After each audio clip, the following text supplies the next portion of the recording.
സുഹൃത്തുക്കളെ, ഇന്ന് നമ്മൾ ഈ വീഡിയോയിൽ കാണാൻ പോകുന്നത് 3 വ്യത്യസ്ത ഇനം പപ്പായകളെ കുറിച്ചാണ്. നമുക്ക് സാധാരണ അറിയാവുന്ന ഒരു ഇനമാണ് നാടൻ ഇനം. നാടൻ പപ്പായ എല്ലാവർക്കും അറിയാം.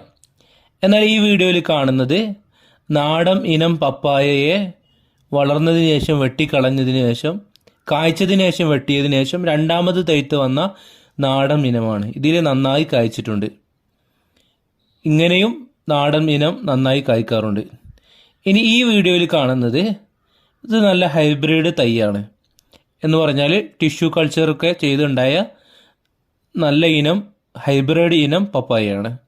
ഇത് നന്നായി നല്ല കായ്ക്കും. ഇതിൻ്റെ ഇനം റെഡ് ലേഡി ഇനമാണ്. റെഡ് ലേഡി ഇനം നന്നായി കായ്ക്കുന്ന ഒരു വിഭാഗമാണ്. ഈ വീഡിയോയിൽ കാണുന്നത് നാടൻ ഇനത്തിൻ്റെ ചെറിയ തൈയാണ്. ഇനി ഈ കാണുന്നതാണ് നമ്മുടെ സാധാരണ നമുക്കെല്ലാവർക്കും അറിയാവുന്ന നാടൻ ഇനം.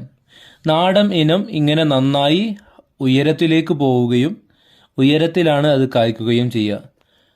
നല്ല ഫലപുഷ്ടിയുള്ള തൈയായി ആണെങ്കിലും മധുരം വളരെ കുറവാണ്.